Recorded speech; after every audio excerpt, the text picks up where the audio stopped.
poll question, Seton. What are we going to go with today? We're going with most wonky quarterback situation. Wonky is the word we're using. Yes, wonky. Wonky is the word we're using. All right. Do we have a definition of wonky? Yes, Paul. Not great and not necessarily awful, but like in flux. Definitely not great. Like the Chiefs have a great quarterback situation. The Bengals have a great one. But there are teams that have wonky ones where they have to make a decision soon. They're under a contract, problems. They don't have their guy, but they spent on their guy like it was their guy. Well, you didn't give me the official definition. You gave me your interpretation of wonky. Okay. I'll look in the Webster's dictionary. Crooked, off-center, askew, unsteady, shaky, not functioning correctly, faulty. That's wonky. Okay. All right. So, give Example. Yes. The Denver Broncos. Ooh. Okay. Like, would you like another? well, that's financially wonky, and that is performance wonky last night. Like, it was 13-0 at halftime and should have been like 30-0, it felt like. And then Denver's defense played pretty well. Kansas City's defense played well.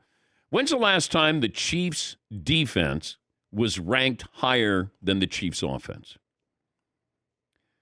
Since Patrick Mahomes took over, the Chiefs' scoring offense has been ranked higher than their scoring defense until this year so far. The defense is second in scoring. Offense is ranked 9th. Ow! Stat of the day! Stat of the day! Stat of the day! Stat of the day! This is the stat of the day!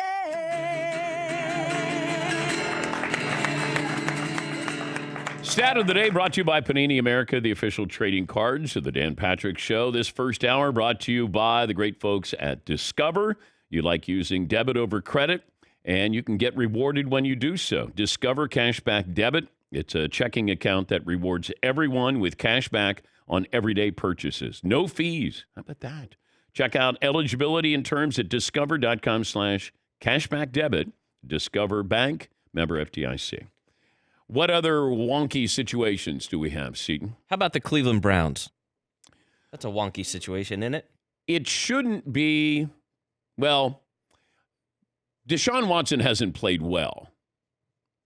But if I go back to last Sunday when he was medically cleared, but then his coach said that Deshaun Watson chose not to play. I said at the time, I've never heard a coach do that. Normally, you're going to cover for your quarterback. But to say he chose not to play, and I go, I don't know if this is a story or not, but, once everybody started picking up on it, then they had to start answering questions, and they didn't do well answering questions. Because if Kevin Stefanski doesn't say that, then maybe I just look at this at face value. Deshaun Watson has a banged-up shoulder, a shoulder contusion, and can't throw the ball downfield with any zip. And that's why he wasn't. So medically cleared to play means he's not going to hurt it anymore, but that doesn't mean he can perform at the level that he's comfortable with. But Kevin Stefanski, the head coach, didn't help out at all. He chose not to play. Now, in that sport, then we have some real questions. Wait, he chose not to play? Everybody chooses to play. You're going to have to take away my helmet to get me out of the game.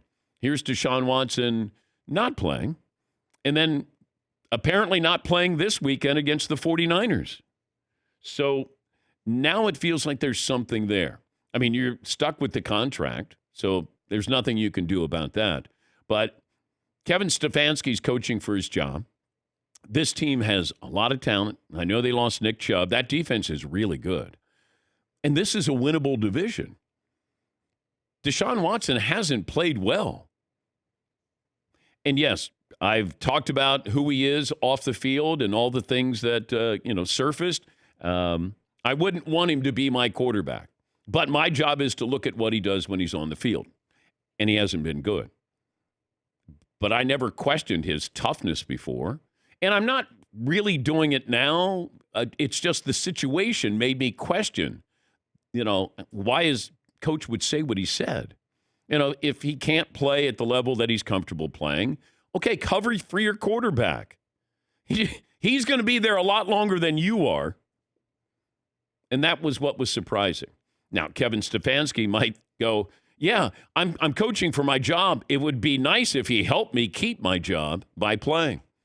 Yeah, Paulie. And Deshaun Watson is not going to get the benefit of the doubt from any football fans. He is, for the most part, right. A dislikable person for most sports fans, and he's tolerated because he's a great football player.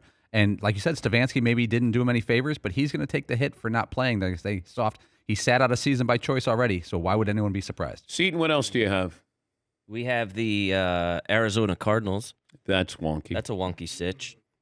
Yeah, because I wonder, is Kyler going to play? Do they want him to play? Are you going to get the first pick? They've been maybe too good, but do they then say, plus that's a tough division with, obviously the 49ers in Seattle, and the Rams are better than we thought. But that's wonky. Yeah, what else? New York Giants.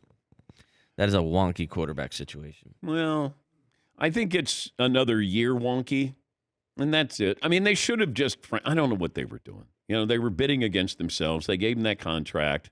He's making whatever, $42 million. And he might need a change of scenery. I think he's got talent. Playing in front of New York is tough, man. Everything is overanalyzed, and he makes mistakes, fumbles, interceptions. I never would have given him that kind of contract. Never. Yes, Eden. What else? The Minnesota Vikings. Short-term wonky.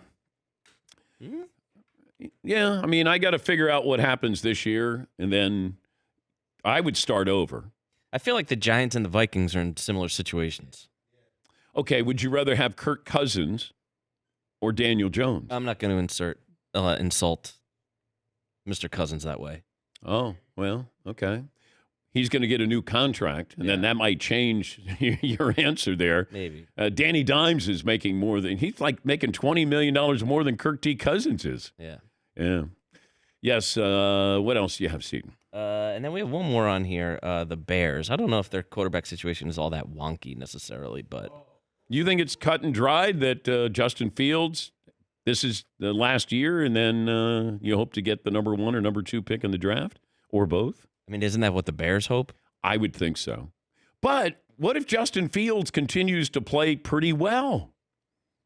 Right? Like, he's had a couple of pretty good games. Just saying, maybe they figured out how to use him. Instead of trying to make him a pocket passer, let him be a Cam Newton-type quarterback. But you can't pass on Caleb Williams again. Bryce Young, I get it. You can pass on that, but not Caleb Williams. Yes, Paul. One little tidbit to up the wonkiness level for the Denver Broncos. The Denver Broncos are one Carolina Panthers victory away from having the number 1 pick of the draft, based off strength of schedule. At 1-5, if Carolina won one game and we're 1-5 and Bears, based off strength of schedule, right now Denver will have the number 1 pick of the draft. Colorado Caleb, let's go. Wait, I thought Denver gave up all their draft picks. I think they gave them up the past 2 years. But I think they're back in position. I'm Oh, almost they sure. are? Yeah. Oh. Right now, if the draft were today, the Bears had the first pick with Carolina's trade. Then Denver, then Chicago again, then Minnesota, then New England. Wonky. How about the Patriots situation? Is that wonky? There's a lot of wonky. There's a lot of wonkiness. They're Yes. not locked into a monster contract. No. though. And that's why it's easy. Like, I don't remember what Justin Fields' contract situation is, but it's like, all right, we're pretty good. Don't worry about it. Just cut him loose. You know? Russell Wilson, it's like, what the hell are we going to do with this dude? He's got a ring. He's a dude who could get you to the Super Bowl, and he's terrible right now. And all of this money is wrapped up in him. We've got a couple of good wide receivers, but he can't. How are we supposed to fix this? Oh, man. So I got $100 million tied up in my head coach. And I've got, $200 million tied up in Russell Wilson Jr. the third? And Seton brought this up. And he said, I'm looking at Russell Wilson on the sidelines, and he just looks like he's broken. He doesn't have that Russ confidence, or even if it was fake confidence, but it just feels like it's a bad day. It's going to be a bad day. I don't know how bad it's going to be, but it's going to be a bad day. But you can't even score in the first half. They're just non-threatening. Yes, Todd. Every day or every week's going to be a bad day. If you don't roll out, the only time they do anything remotely positive offensively is he immediately rolls to the left or right and runs for a few yards or throws it. As long as they have him standing there in the pocket with that offensive line, his head ducks down and he gets sacked in like 1.8 seconds, and it's time to punt. Would you rather have a win last night or today's menu, Meat Friday? By far, Meat Friday Chinese food. By far. Oh, you'd rather have that than a I think Broncos so, win over because the the Broncos Chiefs? season is over, and as much as I want them to break Wow. their losing streak to the 15, 16 games, yeah. What's the difference? Now it's they, not we. Now it's they a little bit. Not we. All right, so they would have gone to 2-4 and broke the 15-game losing streak. Then that's all. But I'm gonna have a nice. We're all gonna have nice Chinese food for lunch, and their season's over anyway, so it doesn't matter. All right. We'll settle Very down on that. Thank you, Tom. Wait, they're punting again. Hold on a second. I want to watch them punt. Thank you, Tom.